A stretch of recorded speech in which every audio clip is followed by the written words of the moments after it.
Você precisa conhecer agora a nova plataforma progressista OM Play, Outro Mundo em Debate. Vem conhecer, entra na plataforma, você vai encontrar cursos com os principais pensadores da história do mundo. Foucault, Freud, Lenin, muito mais com os professores renomados. Vem fazer parte dessa iniciativa. Conheça a OM Play.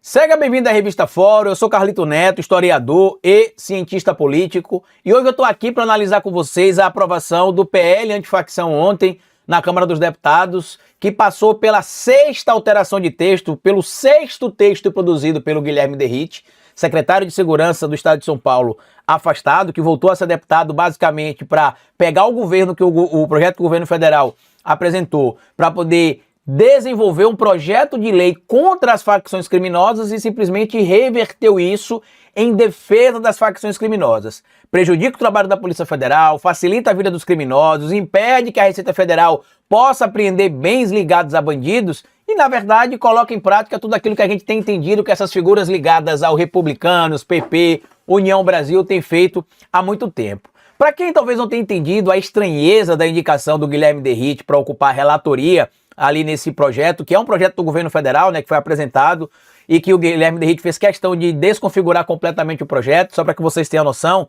o projeto foi apresentado para votação na Câmara dos Deputados, o Hugo Mota escolheu o relator, que foi o Derrite, e cerca de 3 horas após a escolha do Derrite, ele já tinha um texto pronto para substituir o texto do governo. Eu até vi algumas pessoas hoje durante a live aqui da Revista Fórum falando assim: Carlito, mas eu vi no canal tal que isso é uma vitória para o governo, porque foi aprovado o texto do governo. Carlito, mas a vitória do governo a gente tem de comemorar. E não tem de comemorar nada não, meu povo. Eu não sei de onde é que tiraram aí nesses canais que vocês estão citando aí, que é uma vitória do governo, que é uma vitória do projeto do governo, porque o projeto que foi aprovado é o texto substitutivo do Guilherme Derrite do texto do governo. É o projeto que enfraquece a Polícia Federal, que impede que a Receita Federal promova a apreensão de bens e bloqueio de bens de bandidos ligados a facções criminosas, permitindo apenas que a apreensão só se dê depois do transitado e julgado. Só para vocês terem uma noção, por exemplo, do que o Guilherme Derrite fez.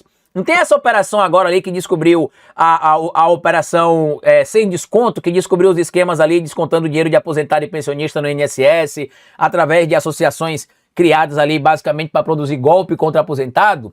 Não teve a operação que aconteceu agora em outubro, em agosto, perdão, que chegou lá na Faria Lima, a Operação Carbono Oculto, que apreendeu bilhões e bilhões, bloqueou também bilhões e bilhões de reais do primeiro comando da capital, pelo projeto do Derrite.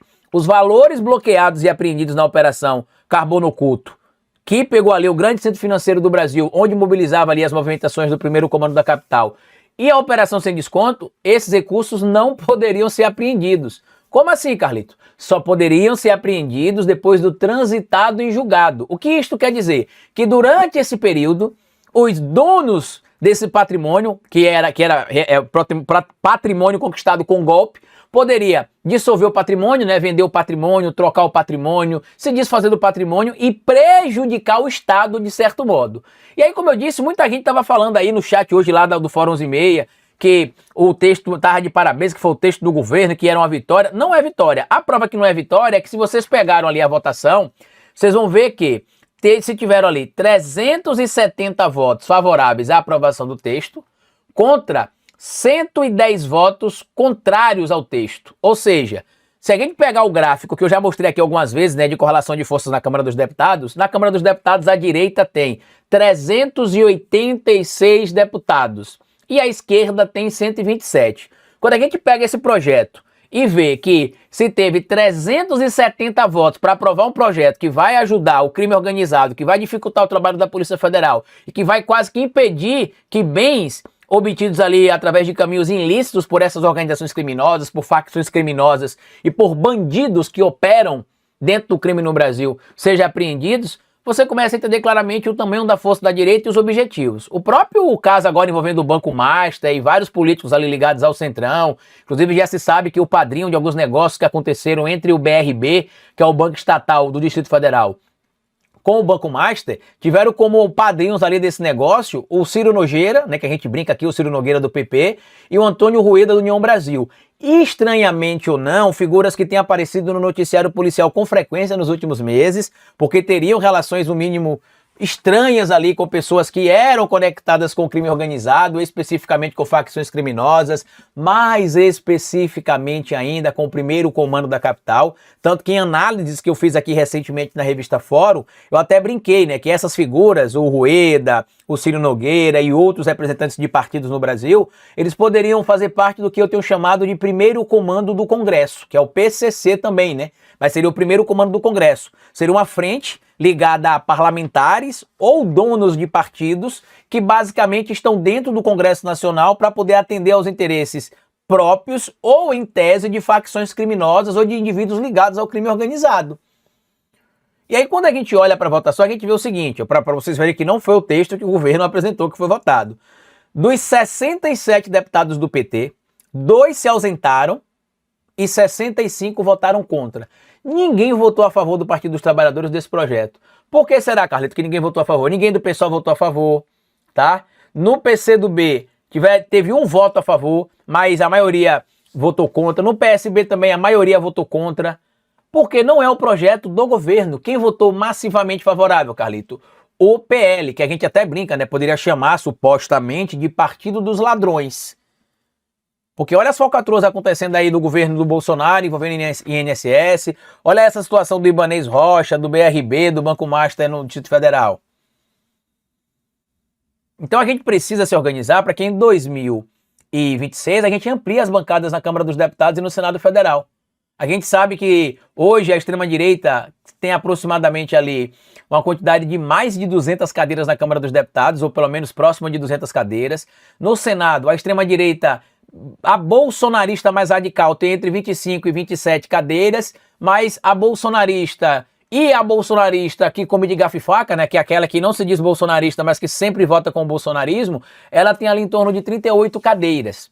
E das 14 cadeiras que o PL tem hoje no Senado Federal, 7 serão disputadas de novo agora no pleito de 2026. Então a gente consegue reduzir essa força.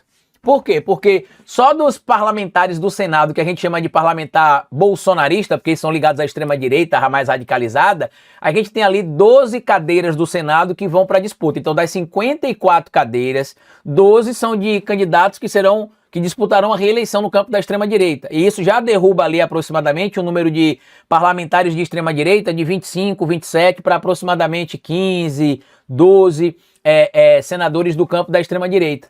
E aí, quando você vai ver que vários desses parlamentares não tendem a vencer a eleição em seus estados, nem aqueles que estão disputando a reeleição, e nem aqueles que estão pretendendo vencer a eleição para poder ampliar a bancada da extrema-direita para o maior número possível, a gente consegue entender que dá para mudar esse cenário, com mobilização, com organização, com politização, com propostas e com metas, trazer o povo para se conectar com a gente, trazer o povo para entender que um projeto como esse que o Derrite apresentou é um projeto que ajuda o bandido e não que combate o crime. Essa narrativa de combater crime é da boca para fora. Na prática, basta ver o que está acontecendo essa semana em São Paulo. Protestos de representantes das polícias militares, das polícias civis, contra o Derrite, contra o Tarcísio de Freitas. Por quê? Porque eles não respeitam a polícia, eles não se preocupam com a polícia, eles não entendem de combate ao crime organizado. Ao contrário, durante o governo do Tarcísio, você chegou a ter uma pessoa muito próxima à sua equipe de segurança, envolvido com o primeiro comando da capital. Os indivíduos que mataram o Vinícius Gritzbach, envolvido ali com o núcleo de segurança pública do estado de São Paulo. Então, assim, não faz sentido essa narrativa que eles criaram. Aí agora o projeto vai para o Senado, o senador Alessandro Vieira já foi escolhido para ser relator, ele já criticou alguns pontos, elogiou outros pontos. Vocês que não conhecem o Alessandro Vieira, parem de imaginar que o Alessandro Vieira é um anjo, é um santo, que ele pelo menos não é bolsonarista, porque ele não é bolsonarista hoje. Mas ele foi eleito em 2018 na esteira do bolsonarismo, na esteira do lavajatismo. Eu sou aqui de Sergipe e eu sei disso. Ele e a delegada Daniele Garcia, que era tipo tic-teco, né, os dois aqui, ele foi eleito na esteira do bolsonarismo, ela não conseguiu se eleger por cargo que ela queria, aí ela foi trabalhar com a doutora Érica Marena. Érica Marena, para quem não sabe, é a delegada da Polícia Federal, que é apontada como uma das responsáveis por ter feito com que o reitor da Universidade de Santa Catarina, o Conselheiro, tirasse a própria vida, porque ela tentou incriminar ele de um crime que ele não teria cometido, tá? E aí depois ela veio trabalhar aqui em Sergipe por um tempo, a doutora Daniele Garcia trabalhou com ela, a cria do Alessandro Vieira, e depois foi trabalhar com o Sérgio Moro, quando o Sérgio Moro era um ministro terrivelmente anticorrupção, mas ajudou a aprovar um projeto que tirou da cadeia o André do Rap. É nesse nível que essa extrema-direita atua. Então a gente precisa se organizar, porque a gente vai perder sempre esse tipo de votação. Ah, Carlito, mas a opinião pública vai dar resposta. Às vezes não vai dar. Sabe por quê? Porque tem muita gente aqui que é de direita, que é aqui de estados do Nordeste, e que às vezes na sua cidade a viabilização para a candidatura dele a um partido de esquerda não existe. Aí ele se filia no partido de direita, alegando que é alguém de esquerda, mas que está no partido de direita, porque não tem como ser candidato no seu município, porque não tem recurso, é eleito, porque é alguém que se vende como alguém de esquerda em um partido de direita, mas quando chega lá no Congresso, quando chega na Câmara de Vereadores, quando chega na Assembleia Legislativa, vota com o partido. E aí vota em projetos como esse aí, ó, que enfraquece a polícia. O próprio Haddad comentou hoje, o projeto antifacção aprovado na Câmara asfixia a PF e a Receita Federal. Texto foi aprovado na Câmara dos Deputados nesta terça-feira, ele ainda precisa passar pelo Senado, pela sanção do presidente Lula, antes de virar lei. O presidente da CCJ no Senado, o senador Otton Alencar, do PSD da Bahia, que é aliado ao presidente Lula, já falou que o texto deve passar por alterações, sim, na CCJ. Lá no Senado deve passar por alterações também, aí como vai passar por alterações, deve voltar para a Câmara e o presidente Lula vai vetar vários trechos.